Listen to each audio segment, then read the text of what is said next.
გამარჯობა მეგობრებო და გიბრუნდებით ცხელი სიახლეებით. ბარსას კვარაცხელიასთვის ბრძოლაში სერიოზული კონკურენტი გამოუჩნდა. მიქაუტაძის ტრანსფერი გალათასარაიში საქმე სერიოზულადაა. დავითაშვილის მორიგი მიღწევა ლიგა 1-ში. ვიდეოს დაწყებამდე კი თხოვნა დამიფასოთ შრომა და ავიდეთ ტრადიციულ 2000 მოწონებაზე. ასევე შეგახსენებთ, რომ წლის ბოლომდე ჩვენი მიზანი 80,000 გამომწერია. მაქამდე კი 1500 გამომწერი გვიკლია. ამიტომ ვინც ახალი ხართ თხოვნა რომ არ დაიზაროთ არხის გამოწერა. ყველას მადლობას იხდით, ვინც ახლა ეს ჩემი ორი პატარა თხოვნა გაითვალისწინა და მოდი დავიწყოთ. კვერნაძის სუპერ მატჩი და შეხვედრის მთავარი გმირი. იტალიის სერია B-ს მე-19 ტურში გიორგი კვერნაძის ფროზინონე სალერნიტანას დაუპირისპირდა და მნიშვნელოვანი გამარჯვება იზეიმა. ქართველი ფეხბურთელის გუნდმა 2-0 მოიგო და 21 წლის გარემარბმა სუპერ მატჩი ჩაატარა. კერძოდ გიორგი თამაში 46 წუთზე ჩაერთო, როცა ანგარიში 0-0 იყო და სალერნიტანა რიცხობრივ უმცირესობაში გახდათ დარჩენილი. სწორედ 63 წუთზე კი კვერნაძემ ფროზინონეს შესანიშნავი გოლით დააწინაურა. ქართველმა ახალგაზრდამ მეტოქეს ბურთი წაართვა და საკუთარი ნახევრიდან წამოწყებული შეტევა თავადვე დააგვირგვინა.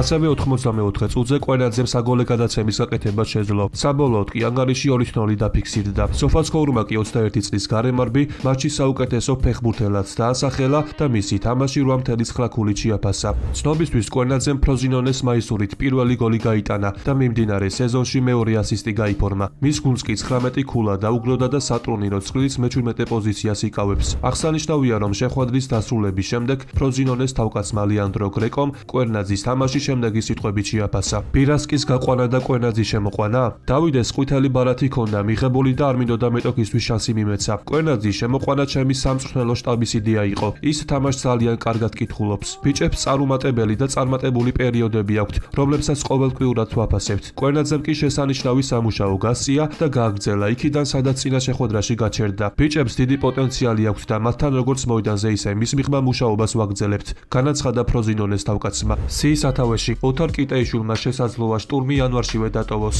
ოთარ კიტეიშვილი, რომელიც საჩემპიონო სეზონში ავსტრიის ბუნდესლიგის საუკეთესო მოთამაშედ დასახელდა, ძლიერი ლიგების კლუბების ინტერესს კვლავ ინარჩუნებს და ცოტა ხნის წინ ამასთან დაკავშირებით საკმაოდ საინტერესო ინფორმაცია გავრცელდა. კერძოდ ავსტრიული მედია კლონენ ზაითინგი შემდეგ ინფორმაციას ავრცელებს. სატრანსფერო ფანჯრის პერიოდს ხმების გავრცელებას ახლავს. შტურმის ფეხბურთელებმა შემოდგომა კარგად გამოიყენეს და თავის საერთაშორისო არენაზე შესანიშნავად წარმოაჩინეს. ხოლო სხვადასხვა წყაროს ინფორმაციით შესაძლოა შტურმი იანვარში რამდენიმე მოთამაშემ დატოვოს. ერთ-ერთი მათგანი კი სწორედ კიტეიშვილია, რომელიც ამ სიის სათავეშია. ქართველით გერმანიისა და სხვა ქვეყნის ლიგებში ინტერესდებიან, თუმცა შტურმს კონკრეტული მოთხოვნა აქამდე ჯერჯერობით არ მიუღია. წერია გამოცემაში. მე კი გეტყვით, რომ ოთარს კლუბთან კონტრაქტი 2026 წლის ზაფხულამდე აკავშირებს. ტრანსფერმარკეტზე კი მისი ღირებულება 5 მილიონი ევროა. მიქაუტაძის შესაძლო ტრანსფერი. გიორგის შესახებ გალათასარაის მწვრთნელიც ალაპარაკდა. უპირველეს ყოვლისა მინდა გითხრათ, რომ გიორგი მიქაუტაძე ლიონში დეკემბრისთვის საუკეთესო ფეხბურთელად დასახელდა.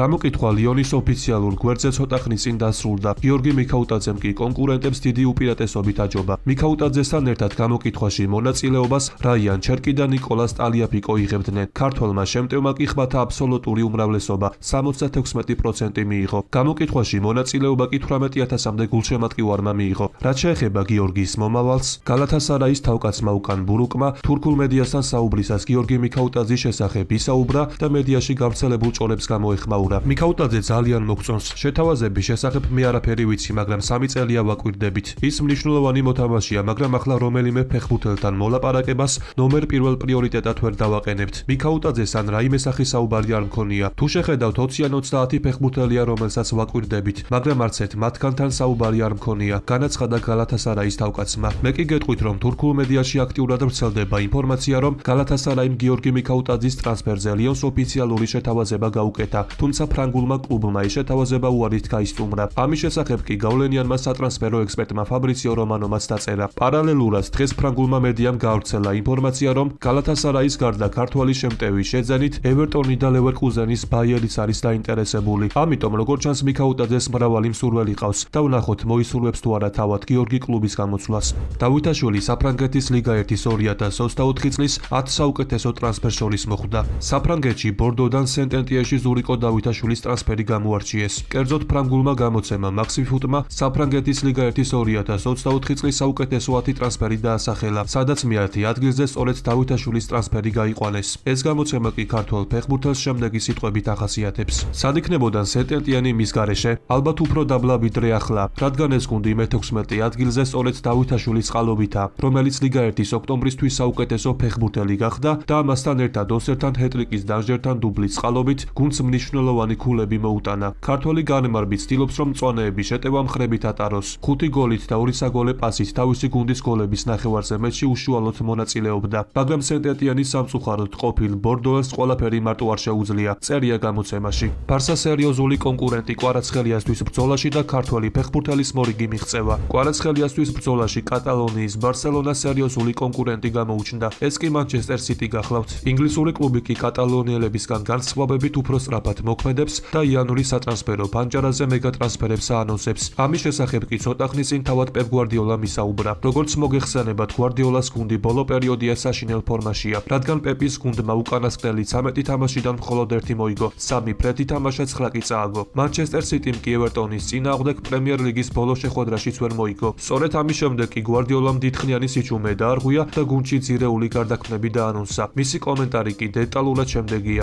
ზამთრის სატრანსფერო ფანჯარა რთული პერიოდია. ფეხბურთელებმაც კი იციან, რომ რამდენიმე ახალ წვეულით უნდა გავძლიერდეთ, მაგრამ მას შემდეგ რაც ახალი მოთამაშეები მოდიან და პოზიციებს დაიკავებენ, ფეხბურთელები, რომლებიც უკვე შემადგენლობაში იყვნენ, ისინი უკმაყოფილებას გრძნობენ, მაგრამ ჩვენ ბევრი ტრავმა გვაქვს და ეს პრობლემა. ჩვენი მიზანია ისეთი ფეხბურთელი შეძენა, რომელიც გუნდში მომდევნო 4 ან 5 წლის განმავლობაში ითამაშებს. 8 მნიშვნელოვანი ფეხბურთელი არ იყო მზად დღევანდელი მატჩისთვის და ამასთან ერთად კევინ დე ბრუინს 90 წუთის თამაში არ შეეძლო. რაც შეეხება შესაძლო ახალ წვეულებს, მათი კონტრაქტები გრძელვადიანი უნდა იყოს. რა თქმა უნდა, კლუბს უნდა ვესაუბროთ, რადგან გადაწყვეტილებას ისინი მიიღებენ, განაცხადა პეპმა. და სწორედ რამდენიმე კვირის წინ ინგლისურ პრესაში დაიწერა, რომ სიტის სამიზნე ძირითადად შემტევი ფეხბურთელები არიან და ამ პოზიციაზე კვარაცხელიას აქტიურად განიხილავენ. ამიტომ დიდი ალბათობა, რომ ზამთრის სატრანსფერო ფანჯარაზე სიტიმ ქართველი ფეხბურთელის დამატება აქტიურად სადოს, რადგან ხვიჩასნაირი ფეხბურთელი სწორედ გვარდიოლას მოთხოვნებს შეესაბამება. თუმცა ეს ყველაფერი, რა თქმა უნდა, დე ლაურენტიზეც იქნება დამოკიდებული, რადგან ბოლო ინფორმაციით ნაპოლის პრეზიდენტი ხვიჩასას 50 მილიონად აფასებს, მაგრამ თუ ახლოეს მომავალში ხვიჩასთან ახალი კონტრაქტი დაიდო, რომელიც ამასთან ერთად 80 მილიონიან გამოსაწყით პუნქტს ითვალისწინებს, რა თქმა უნდა, ეს ყველაფერი ქალაქელებს სიტუაციას ძალიან გაუადვილებს.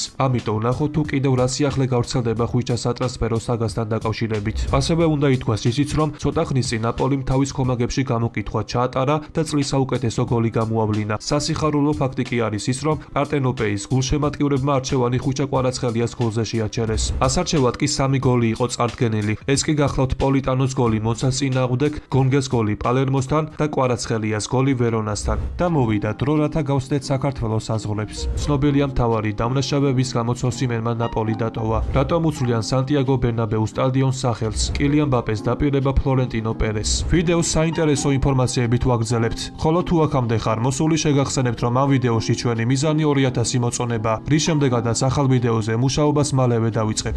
ამას არავინ ინანებს. პირადი საუბარი პერესა და კილიან მბაპეს შორის. კილიან მბაპეს მადრიდული კარიერა არც თუ ისე ხმაურიანად დაიწყო. ფრანკ ფორვარდს ბევრი კრიტიკოსი ყავდა, თუმცა 2 თვის შემდეგ კუნიძამ ნელ-ნელა ჩვეულ სტილში ათამაშება დაიწყო. მარკაცნობით რამდენიმე კვირის წინ იყო პირადი საუბარი ფლორენტინო პერესა და მბაპეს შორის, სადაც ფრანკი ფორვარდი პრეზიდენტს პროგრესს დაჰპირდა. წყაროს თანახმად მბაპემ ფლორენტინოს უთხრა, რომ მისი სათამაშო დინამიკა შეიცვლებოდა და ის კარგ შედეგებს მიაღწევდა. საუბრის მთავარი მესიჯი კი შემდეგი იყო: არავინ არ ინანებს ჩემს გაფორმებას, უთხრა კილიანმა პრეზიდენტს. მარკა წერს, რომ პრეზიდენტისგან მნიშვნელოვანი იყო კილიანისგან ეს სიტყვები მოესმინა, რის შემდეგაც ამ საუბარმა არსებულ სიტუაციაზე დადებითი გავლენა მოახდინა. მე კი გეტყვით, რომ ამ მომენტისთვის მბაპემ რეალის მაისურით ჩატარებულ ყველა ოფიციალურ შეხვედრაში ასეთი სტატისტიკა დააფიქსირა: 24 მატჩში 14 გოლი და 4 საგოლე გადაცემა. ანალიტიკოსები კი მიიჩნევენ, რომ მბაპემ და ვინისიუსმა პრობლემური ბარიერი დაძლიეს, რამაც მათი დუეტის უკეთ შეთამაშება და ათამაშება გამოიწვია. 2025 წლიდან კი უფრო მეც უნდა ველოდოთ.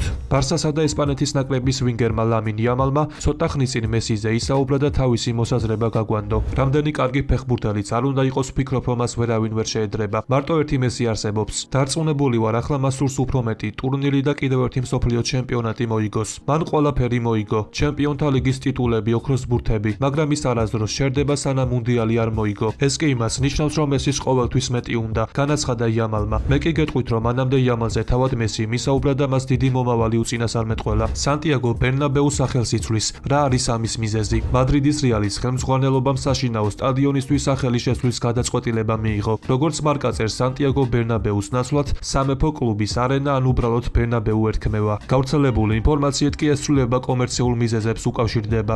ცნობილია მთავარი დამნაშავე, რის გამოც ოსიმენმა ნაპოლი დატოვა. დატოვა. ყოფილმა ფეხბურთელმა ანტონიო კასანომ ნაპოლიში არსებული სიტუაციაში აფასა და კლუბს ვიქტორ ოსიმენის გაშვების გადაწყვეტილება არ მოუწონა. ოსიმენი ნაპოლის ჩემპიონობაში დაეხმარა, თუმცა კლუბმა ის მოიშორა და საბოლოოდ გალათასარაიში გაუშვა. ვინ დარჩა წაგებული ამ სიტუაციიდან? რა თქმა უნდა ნაპოლი. ოსიმენი ბევრად უფრო ძლიერი ფეხბურთელია ვიდრე რომელო ლუკაკუ. აღნიშნული გადაწყვეტილება კი სრულიად გუნდის მწვრთნელს ანტონიო კონტეს ეკუთვნის, რადგან მას ლუკაკუსთან მუშაობა სურდა, განაცხადა კასანო. დღევანდელ ვიდეოს კი ამით დავასრულებ. მოტივაციისთვის კი ავიდეთ მინიმუმ 2000 მოწონებაზე. ასევე გამოიწერი არხი და დაეხმარე მას განვითარებაში. ყველას გისურვებთ ჯანმრთელობას და ბედნიერებას. მე კი მომავალი ვიდეოთი ძალიან მალე დაგიბრუნდებით.